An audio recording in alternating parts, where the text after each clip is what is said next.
একটা অভিযান বা একটা ভূমিকা হিসাবে চিহ্নিত করার কোনো মানে আমাদের কাছে তো প্রমাণ। আচ্ছা, আমরা একটু মনে করি ম্যাডামের কাছে সে প্রকৃত অর্থে যারা দাড়ি টুপিওয়ালা মুসলমান হিসাবে ইসলাম ধর্মকে তারা সকল ক্ষেত্রে প্র্যাকটিস করতে চায়, বিশেষ করে রাজনৈতিক ক্ষেত্রে যারা আমরা ইসলামকে প্র্যাকটিস করতে চাই, আমরাই হলাম প্রকৃত অর্থে বাংলাদেশে আসলে সংখ্যালঘু, এবং আমরাই সবচেয়ে বেশি বৈষম্য এবং নানা ধরনের অত্যাচার এবং নিপীড়নের শিকার।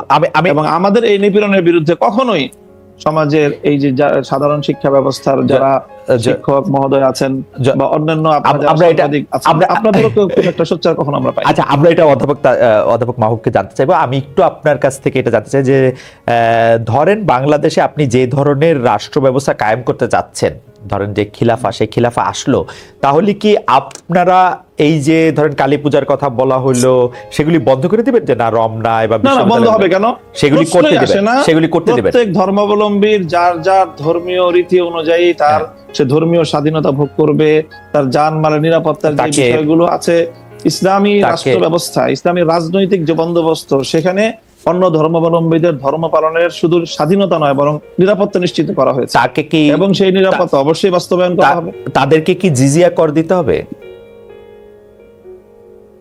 এখন আমি প্রথমেই কথা বলি যে আমরা মুসলিম কি অমুসলিম।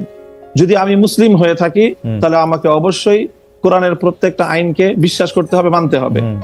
আমরা আপনাদের কাছে পাল্টা প্রশ্ন করি খালেদ মহিউদ্দিন সাহেবকে এবং আজকে আমরা অতিথিকে, যে আমরা এজ এ মুসলিম আমরা কোরআনের প্রত্যেকটা বিধানকে শ্রদ্ধা করি কিনা এবং প্রত্যেকটা বিধান আল্লাহর পক্ষ থেকে প্রদত্ত সেই হিসাবে আমি বিশ্বাস এবং মানি কিনা, সেটা বলেন আপনারা।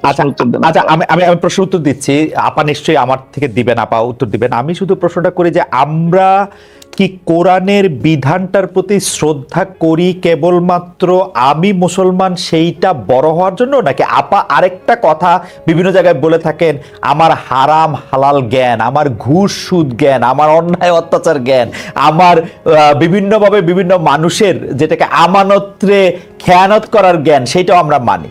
আমি তো দেখি বাংলাদেশে বাংলাদেশ 90% মুসলমানের দেশ, আমি দেখি 90% মুসলমানের মধ্যে 90% ধর্মীয় সেই বিশ্বাসটাকে আপনি প্র্যাকটিস করার বিষয়।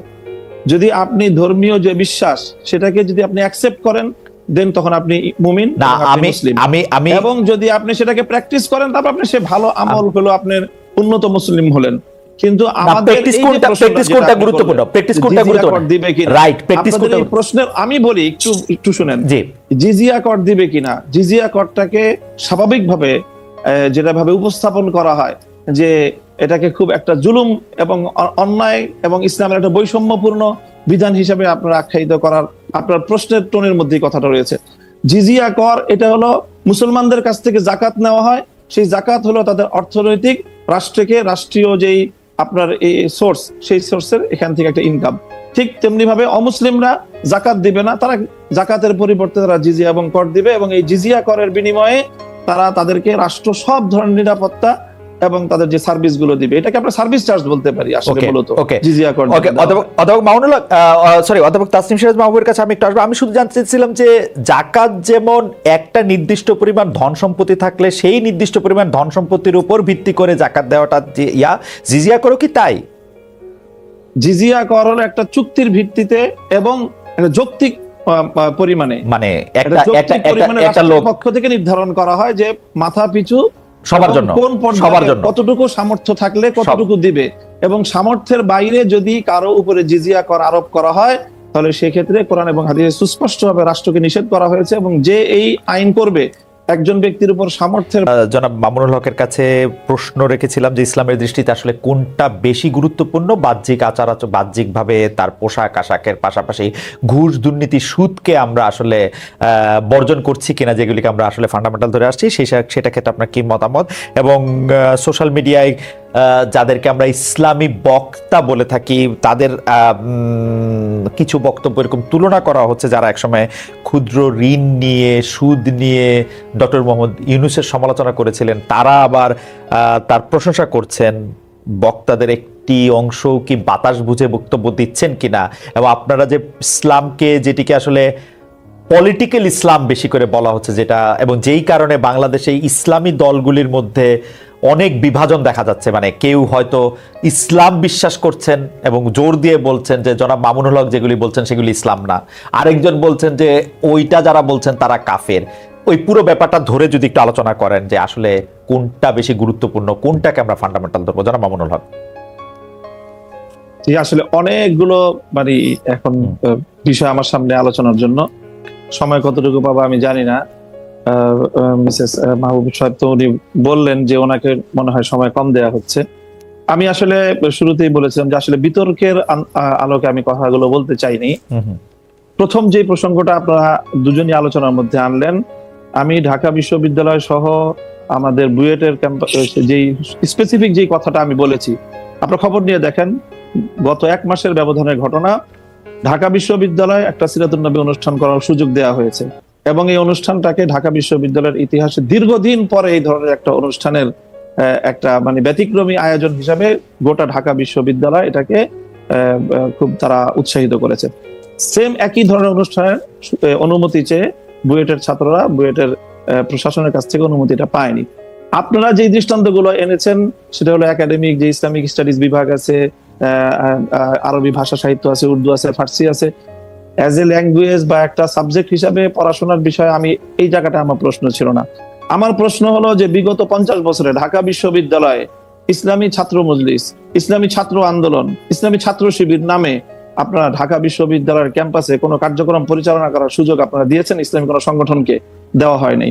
এই জায়গাটার আমি ইসলামী রাজনৈতিক চর্চার যে সুযোগটা থেকে ইসলামপন্থীদেরকে চরমভাবে বৈষম্যমূলক ভাবে তাদেরকে দমন করা হয়েছে। মামুন ভাই একটা ছোট্ট প্রশ্ন কি করতে পারি? যে ধরেন আপনি যে আমি কথাগুলো শেষ করি। আচ্ছা ঠিক আছে কোনো অসুবিধা নাই।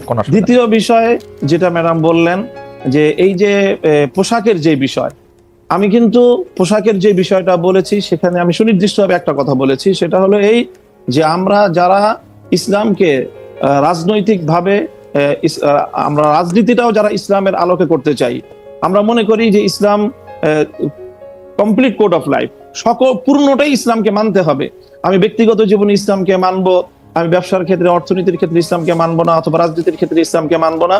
ইসলামকে এভাবে খণ্ডিত আকারে মানার কোনো সুযোগ আল্লাহর কোরআন দেয়নি, বরং পরিপূর্ণভাবে ইসলামকে, যারা পরিপূর্ণভাবে ইসলামকে মানতে চাই এবং বিশেষ করে যারা আমরা রাজনীতিতে ইসলামকে অনুসরণ করতে চাই, আমাদের উপর রাষ্ট্রীয় যে দমন পীড়ন চালানো হয়েছে সেটা অন্য কোনো আদর্শিকভাবে রাজনীতি যারা করে আদর্শিক কারণে অন্য কারোর উপরে সেই বৈষম্যটা বাংলাদেশে অতীতে হয়নি। এই জায়গাটার কথা বলেছি। আপনারা বিষয়টা বারবারই আপনারা আলোচ্য বিষয়টা ভিন্ন দিকে নিয়ে আচ্ছা ঠিক আছে। দ্বিতীয় বিষয় আমি বলি আপনি যে প্রশ্ন করেছেন সেই প্রশ্নের জায়গায় আমি আসি যে একটা বিষয়ের গুরুত্ব আছে, সবটারই গুরুত্ব রয়েছে। সুদ, ঘুষ, দুর্নীতি সহ যেই সকল বিষয়গুলো ইসলাম নিষিদ্ধ করেছে এর প্রত্যেকটার বিষয়ে আমরা ফোকাস করি, আমরা আলোচনা করি। হয়তো সবটা আপনারা শুনেন না বা সবটা সেইভাবে মিডিয়ায় কভারেজ পায় না। মিডিয়ায় কভারেজ পায় সাধারণত চলমান ইস্যুগুলো এবং যে বিষয়গুলোকে রাজনীতির সাথে সংশ্লিষ্ট সেই বিষয়গুলো গুরুত্ব পায় বা সেই বিষয়গুলো হয়তো অনেকটা ফোকাস হয়, কিন্তু সবটা বিষয় একই। সর্বশেষ আপনি যে কথাটা এনেছেন এই যে ক্ষুদ্র ঋণ এবং সুদ ব্যবস্থা এবং ডক্টর ইউনূস সাহেবের সাথে বর্তমান সময়ে তার যে প্রশংসামূলক কিছু কথাবার্তা, দেখেন এখনো আমরা বলি যে সুদ ইসলামের দৃষ্টিতে জঘন্যতম একটা অপরাধ এবং নিষিদ্ধ একটা বিষয়। কাজেই সেটা ক্ষুদ্র হোক আর বৃহৎ আকারে হোক, ক্ষুদ্র ঋণের মাধ্যমে যে কাজটা হয়েছে সেটা হলো সমাজের তৃণমূল পর্যায় পর্যন্ত সুদ ব্যবস্থাটাকে পৌঁছে দেওয়া হয়েছে। সেই জায়গাটা থেকে আমরা অতীতেও সমালোচনা করেছি, আজও ডক্টর ইউনূস সাহেবের সমালোচনা করছি, ভবিষ্যতেও আমরা সেই জায়গা থেকে ইসলামের জায়গা থেকে যদি আমি মুসলিম হয়ে থাকি আমাকে সেই সুদ ব্যবস্থার বিরুদ্ধে আমাকে কথা বলতেই হবে। সুদ ব্যবস্থার প্রবর্তক হিসাবে এবং ক্ষুদ্র ঋণের মাধ্যমে সুদকে তৃণমূল পর্যায়ে পর্যন্ত পৌঁছে দেওয়ার জন্য আমরা ডক্টর ইউনূস সাহেবের সমালোচনা ভবিষ্যতেও করব। তবে তিনি একটা জায়গায় ভুল করেন, একটা জায়গায় সমালোচনার পাত্র, তাই বলে ওনার সব কাজই যে সমালোচনার যোগ্য সেটা নয়। তিনি দেশের অন্যান্য ক্ষেত্রে একটা দেশকে সামনের দিকে অগ্রসর করার ক্ষেত্রে এবং দেশের বর্তমান সংকট নেতৃত্ব দিতে পারছেন। আমি একটু প্রশ্নটা করি যে আপনি ইসলাম নিয়ে যারা রাজনীতি করছেন তাদের পরিপূর্ণ রাজনীতি, কিন্তু আপনি ধরে নেন যে আমরা সাধারণ বাংলাদেশের মানুষ আমরা ফলো করতে চাই আপনাদের আলেমদের, কিন্তু আমরা তো স্পষ্ট দেখতে পাচ্ছি যে আপনারা ঈদে মিলাদুন্নবী করবেন কি করবেন না সেটা নিয়ে 2 পক্ষ 3 পক্ষ বহু পক্ষ 100 পক্ষ দাঁড়িয়ে গেছে।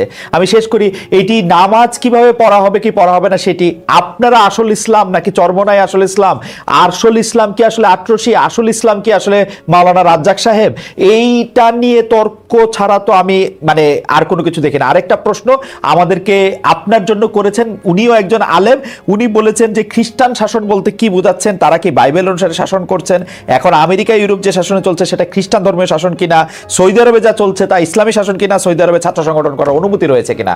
আমি আপনার কাছ থেকে একটু মানে খুবই ক্ষমা চেয়ে নিয়ে 2 মিনিটে একটু শেষ করতে বলছি, আমার একটু টাইম কনস্ট্রেইন আছে। জি জি, প্রথম প্রশ্নটা আবার বলেন তো একটু। প্রথম প্রশ্নটা হচ্ছে যে আপনি পরিপূর্ণ ইসলাম বলছেন কিন্তু সাংঘর্ষিক। এই যে আপনি ঈদে মিলাদুন্নবী সহ যে সকল মতবিরোধপূর্ণ যে বিষয়গুলি আপনি প্রশ্ন তুললেন, দেখেন আমাদের মতবিরোধপূর্ণ বিষয় খুবই গৌণ। মৌলিক কোন বিষয়ে আমাদের মধ্যে ইসলামিক যারা বিভিন্ন স্কুল অফ থট যারা আমরা ফলো করে থাকি, আমাদের মধ্যে কোনো দ্বিমত নেই। 5 ওয়াক্ত নামাজ এই বিষয়ে কেউ দ্বিমত করেছে? রমজান মাসে 30টা রোজা রাখতে হবে এই বিষয়ে কেউ দ্বিমত করেছে? প্রত্যেকটা মুসলমানের উপর সামর্থ্য থাকলে একবার হজ করা